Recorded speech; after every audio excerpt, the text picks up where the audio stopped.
Now physical quantities के dimensions कैसे निकालना ये देख लिए, और इम्पोर्टेंट फिजिकल क्वांटिटीज के डायमेंशंस भी निकाले हुए। अब जैसे भी और फिजिकल क्वांटिटीज आएंगे तो चैप्टर वाइज उसके फिर डायमेंशंस निकालेंगे। अभी है डायमेंशनल एनालिसिस में यूजेस, तो uses of dimensional analysis heading देंगे, uses of dimensional analysis.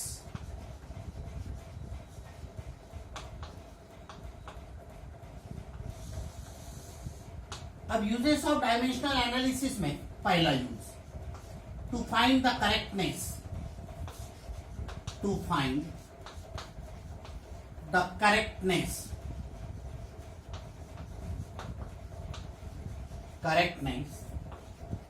of equation means physical equation, to find the correctness of physical equations, physical equations। अब ये फिजिकल इक्वेशंस क्या होते हैं? जो इक्वेशन फिजिक्स में आते हैं वो फिजिकल इक्वेशंस। इक्वेशंस बोले तो लेफ्ट हैंड साइड और राइट हैंड साइड रहेंगे। फॉर एग्जांपल मैं लेता हूं आपको पहला equation, s is equal to ut plus half at square, s is equal to ut plus half at square. आपको मालूम है लॉज काइनेमेटिकल इक्वेशंस होते हैं, v is equal to u plus at, v is equal to u plus at, s is equal to ut plus half at square, और v square is equal to u square plus 2as। उसमें से मैं ये kinematical equation या equation of motion भी बोलते हैं उसको, तो s is equal to ut plus half at square, ये इक्वेशन डायमेंशनली करेक्ट है क्या नहीं है ये देखने वाले हैं अपन। तो ये जो होता है वो uses of dimensional analysis, and dimensional analysis में आप ये चेक कर सकते हैं whether this equation is dimensionally correct और नॉट। अब वो चेक करना है क्या, लेफ्ट हैंड साइड और राइट हैंड साइड में जितने भी फिजिकल क्वांटिटीज है उनके हर एक टर्म के डायमेंशंस वो सेम आना चाहिए। कैसा तो मैं बताता हूं। अब लेफ्ट हैंड साइड में क्या है, पहले तो s is equal to ut plus half at square. s क्या होता है, तो s जो होता है वो डिस्प्लेसमेंट होता है, बॉडी का डिस्प्लेसमेंट होता है। u क्या होता है, इनिशियल वेलोसिटी, t टाइम होती है। उसके बाद हाफ तो नंबर है, नंबर को डायमेंशंस नहीं होता है, हाफ इज प्योर नंबर और नंबर इज डायमेंशनलेस क्वांटिटी।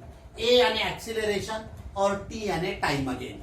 अब इसमें मैं क्या करता हूं, लेफ्ट हैंड साइड के डायमेंशंस देखता हूं, डायमेंशंस ऑफ s हियर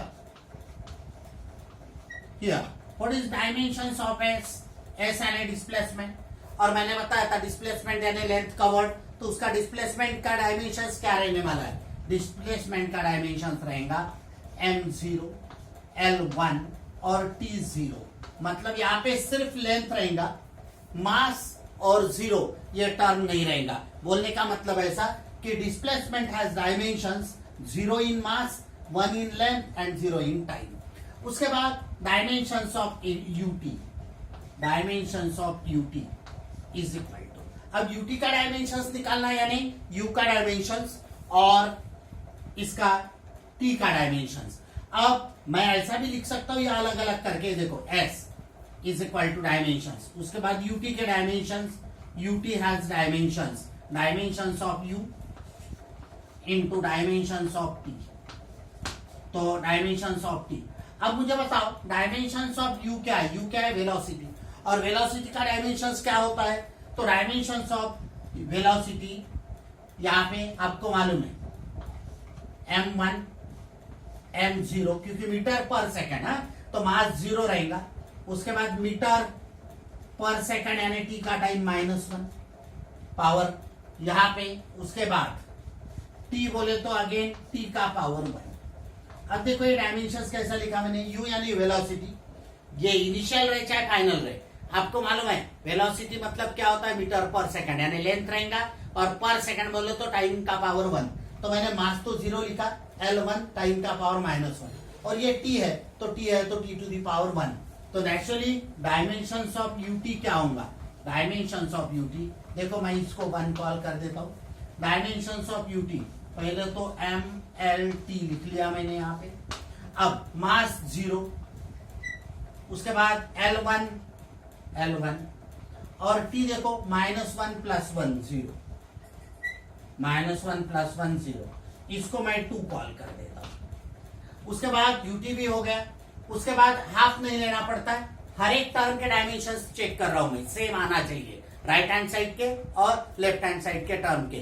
तो आप क्या बोलेंगे, equation is dimensionally correct. Half number है तो ये उसको डायमेंशंस नहीं रहेंगे। तो उसके बाद AT²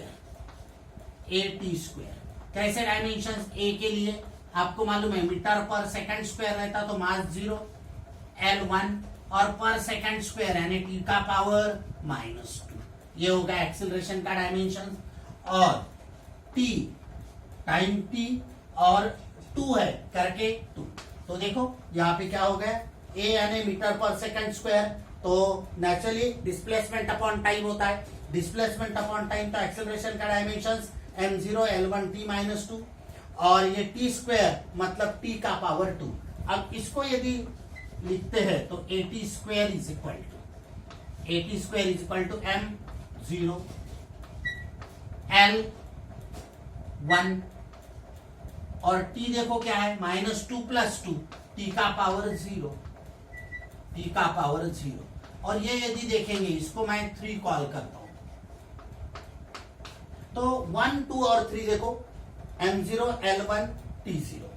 उसके बाद 2 में क्या है m0 L1 T0 और इसमें भी देखो m0 L1 T0। Half is number, 1/2 is a number, और नंबर जो होता है, नंबर डायमेंशनल लेस क्वांटिटी होती है, तो hence it is dimensionless, it has no dimensions, it has no dimensions।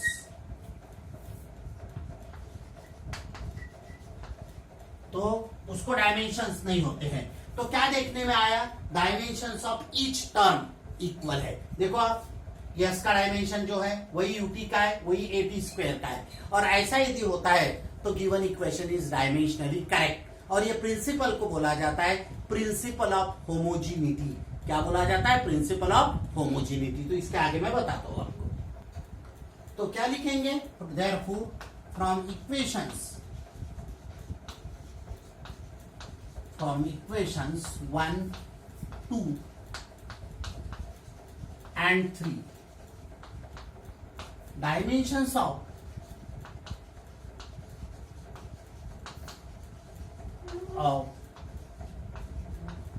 each term।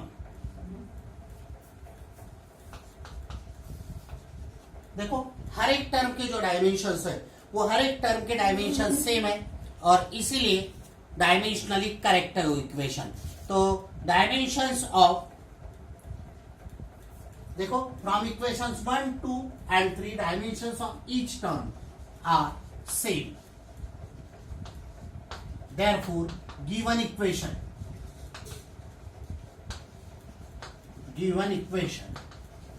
is dimensionally correct।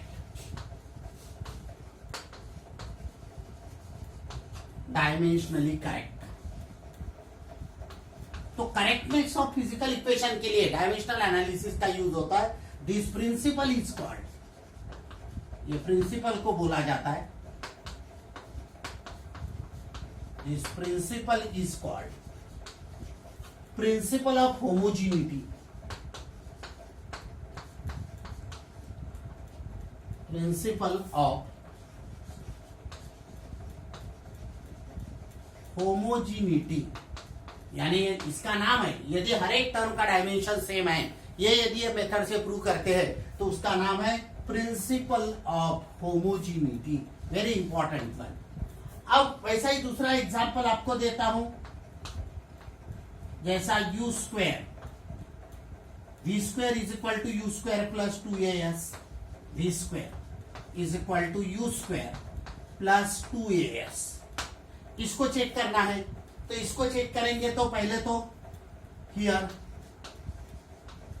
v² का dimensions, v² is equal, क्या होगा v² का डायमेंशंस m0 आपको मालूम है डिस्प्लेसमेंट अपॉन टाइम तो L1 और टाइम बोले तो T1, लेकिन माइनस रहेगा अपॉन टाइम है तो डिस्प्लेसमेंट अपॉन टाइम ये वेलोसिटी और उसका स्क्वायर है तो उसका स्क्वायर इज इक्वल टू। अब इसको सॉल्व करते हैं तो 0 इंटू 2, 0 आपको मालूम है पावर ऑफ पावर हमेशा मल्टीप्लाई होता है, 1 इंटू 2 2, उसके बाद -1 इंटू 2 -2, ये L पहले लेंगे, L 1 इंटू 2 2 और ये T का पावर -2। अब मैं इसको 1 कॉल करता हूं। वैसा ही dimensions of u square same रहेगा क्योंकि u भी वेलोसिटी है, तो वेलोसिटी है तो सेम बात डिस्प्लेसमेंट अपॉन टाइम, एक होता है इनिशियल वेलोसिटी और एक होता है फाइनल वेलोसिटी, लेकिन यूनिट वेलोसिटी कोई भी बोलो तो same, formula same, displacement upon time तो डायमेंशन सेम। तो डायमेंशंस वही आने वाले आपको, क्या आएंगे डायमेंशंस m0 L2 T-2, ये हो गए। इसको मैं 2 कॉल करता हूं। उसके बाद 2 को तो डायमेंशंस दे रहेंगे, नंबर है, फिर एक्सीलरेशन यानी एस का डायमेंशन। अब यहां पे आपको मालूम है एस में ए क्या है, ये है एक्सीलरेशन, मतलब m0 मास का कोई काम नहीं रहता और acceleration is velocity upon time, तो वेलोसिटी अपॉन टाइम आपको मालूम है मीटर पर सेकंड स्क्वायर रहता है, तो L1 और T का पावर -2। तो देखो एक्सीलरेशन यूनिट से भी डायमेंशंस लिख सकते हैं, डायमेंशन से यूनिट और यूनिट से डायमेंशंस। एक्सीलरेशन का यूनिट क्या है, मीटर पर सेकंड स्क्वायर, तो metre per second square and to the power -2, ये हो गया एक्सीलरेशन। और डिस्प्लेसमेंट, तो डिस्प्लेसमेंट क्या रहेगा L1 यानी m0 L1 और T0, तो नेचुरली एस का डायमेंशन क्या होगा, this S has dimension m0, दोनों इधर 0 है करके 0, L1 और 1 तो ये L2 हो गया, उसका T -2 + 0 यानी -2 हो गए, इसको मैं कॉल करता हूं 3। अब देखो 1 2 3 सेम आए क्या, क्योंकि 2 तो नंबर है, तो 2 नंबर होने के कारण डायमेंशन लेस क्वांटिटी, तो हर एक टर्म के डायमेंशन सेम आए क्या देखेंगे। देखो v स्क्वायर का dimension m0 L2 T-2, u square का m0 L2 T-2 और as का m0 L2 T-2। तो फाइनली क्या लिखेंगे फ्रॉम इक्वेशंस 1 2 3, मैंने क्या बोला 2 इज अ नंबर, समझ में, तो 2 नंबर होने के कारण 2 is a number, hence it has no dimensions, hence it has no dimensions, no dimensions। अब 2 को तो डायमेंशंस नहीं है, नंबर है, तो इसका मतलब from 1 2 and 3 dimensions of each term are same, तो given equation is dimensionally correct. This principle is called principle of homogeneity. तो ये मैंने दूसरा भी एग्जांपल बताया। तो यूजर्स ऑफ डायमेंशनल एनालिसिस का पहला यूज क्या है, फिजिकल इक्वेशन का करेक्टनेस चेक करना, और कैसा चेक किया जाता है, हर एक टर्म के डायमेंशन सेम आना चाहिए। अब ये यूज बहुत इंपॉर्टेंट है। सेकंड, पहला तो मैंने क्या बताया, to check the correctness of physical equation, dimensional analysis का यूज। अब दूसरा देखो, to find conversion factor between units of the same physical quantity into different system of unit, जैसा फोर्स। आपको मालूम है फोर्स का एसआई सिस्टम का यूनिट क्या है, न्यूटन, और सीजीएस का क्या है, डाइन। तो ये न्यूटन और डाइन में कन्वर्शन फैक्टर क्या है, तो ये डायमेंशनल एनालिसिस से किया जाता है। तो क्या बताया मैंने, नंबर 1 फोर्स, फोर्स के लिए चेक करते हैं फोर्स। अब आपको मालूम है एसआई यूनिट या MKS unit of force is Newton. मैंने बताया था ऑल्दो साइंटिस्ट का नाम है, लेकिन स्पेलिंग स्मॉल एन से, क्योंकि इसका सिंबल जो है वो कैपिटल एन से लिखा जाता है। एंड सीजीएस यूनिट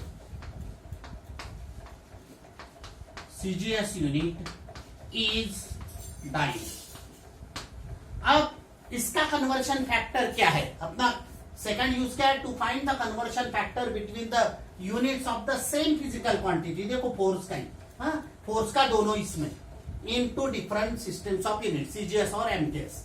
तो मैं अपने को मालूम नहीं कन्वर्शन फैक्टर, तो सपोज करते हैं let 1 newton is equal to x dyne, suppose कर रहे हैं 1 newton is equal to x dyne, इसको मैं इक्वेशन 1 कॉल करता हूं। अभी आपको मालूम है 1 न्यूटन तो काय के लिए यूज किया आपने, न्यूटन फोर्स के लिए, डाइन भी काय के लिए, फोर्स के लिए, तो यहां पे 1 इंटू अब फोर्स के लिए, तो फोर्स के डायमेंशन आपको मालूम है m1 l1 t minus 2, m1 l1 t minus 2। अब इधर साइड के मैं सफिक्स देता हूं 1 1, ये सफिक्स 1 1, और उधर साइड के जो सफिक्स है उसको मैं 2 2 डिनोट करूंगा, कन्वर्शन फैक्टर में इजी जाएगा। अब यहाँ पे मैं x डाइन अगेन फोर्स का यूनिट, तो मैं mlt तो लिख लेता हूं पहले, और इसी डायमेंशन भी m1 l1 t माइनस 2, और यहाँ पे मैं 1 1 ही लिखता हूँ। यहाँ 1 1 क्यों लिखा तो मैं बताऊंगा आपको, सॉरी 2 2 लिखता हूँ, इधर मैं 2 2 लिखूंगा। अब ये लिखने से क्या होगा, क्यों लिखा ये भी मैं आपको बताता हूँ। यहाँ पे अलग अलग सिस्टम में लिखने के कारण क्या हो जाएगा, आपको सीजीएस में मास काय में गिना जाता है ये देखना पड़ेगा, देख लेंगे अपन। तो ये यहाँ पे याद रखना 1 newton is equal to x dyne, conversion factor निकालना है, तो 1 न्यूटन यानी फोर्स के लिए तो m1 l1 t माइनस 2, ये मैंने सफिक्स सिर्फ आगे काय के लिए डिनोट किया तो आपको समझ में आ जाएगा। वैसा ही x जब भी डाइन है, इधर के इसके लिए मैंने सफिक्स 2 डिनोट किए, और इधर के इसके लिए सफिक्स मैंने 1 1 डिनोट किए, और डायमेंशन जो है वो सेम है m1 l1 t minus 2, m1 l1 t minus 2। क्यों, क्योंकि फोर्स का यूनिट है वो सीजीएस और एमजीएस। अब 1 से मल्टीप्लाई करो तो कोई फर्क नहीं पड़ेगा।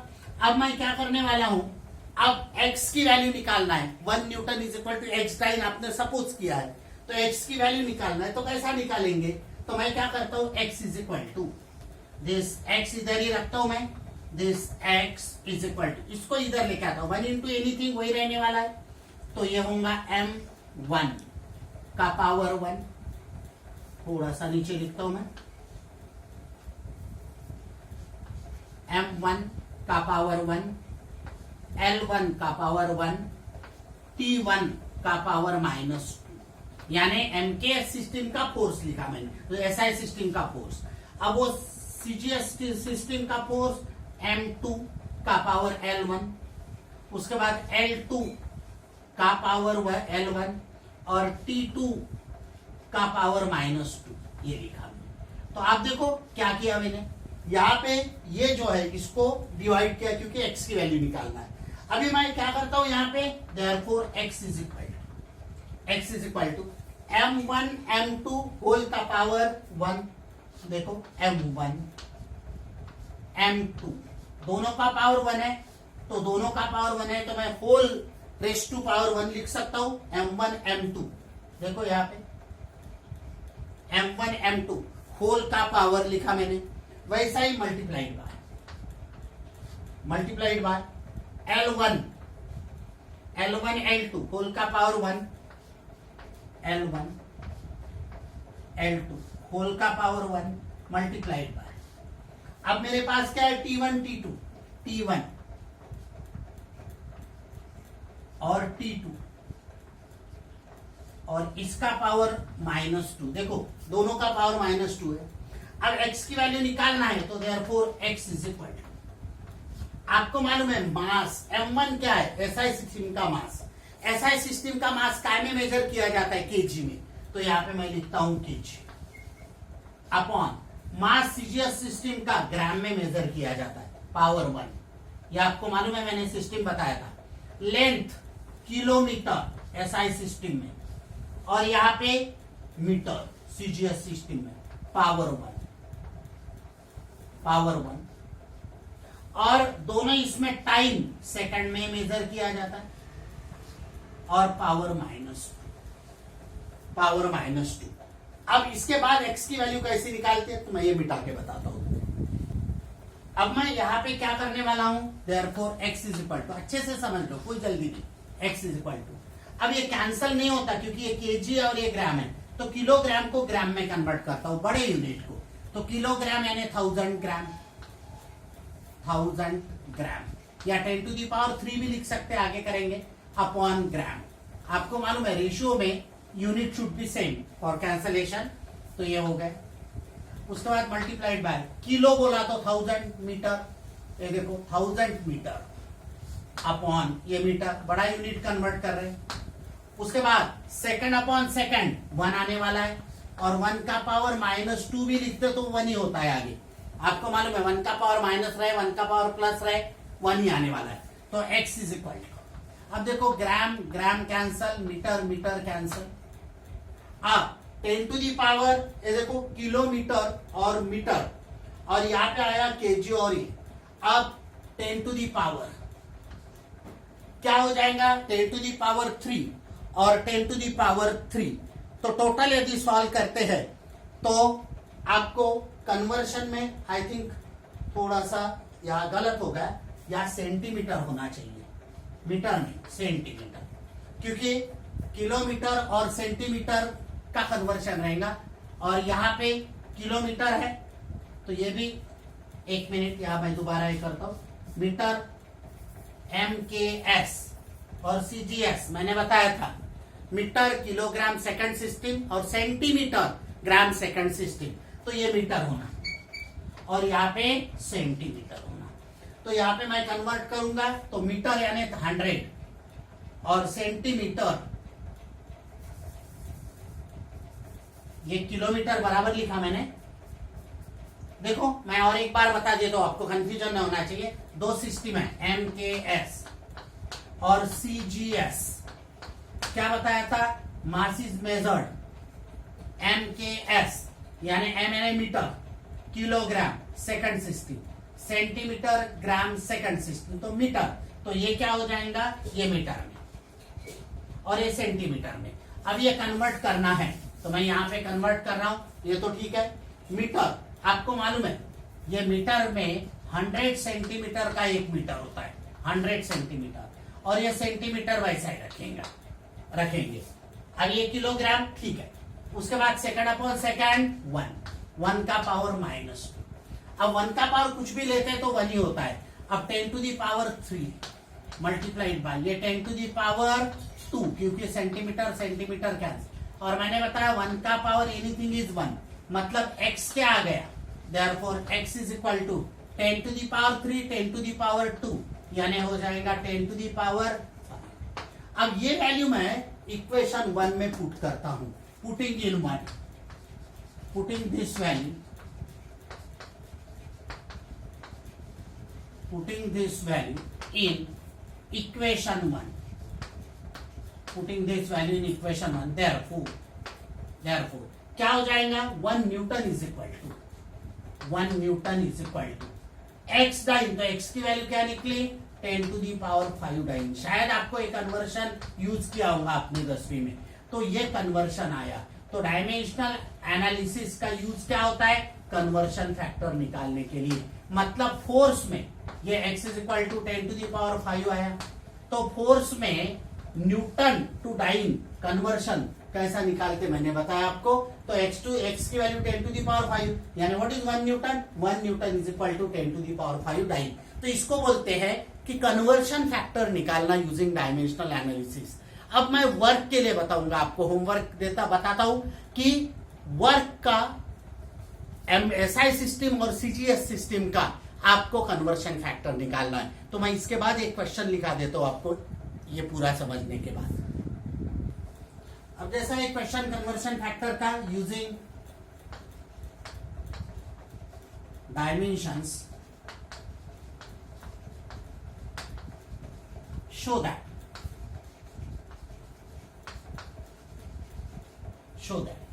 आपको मालूम है वर्क का SI सिस्टम क्या है, जूल।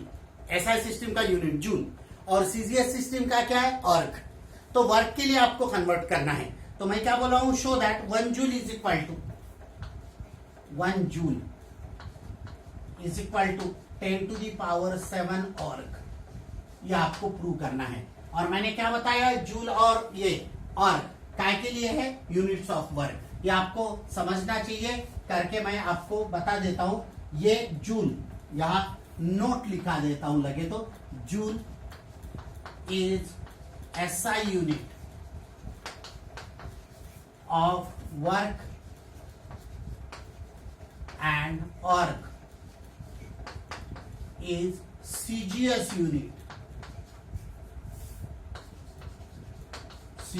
Unit of work.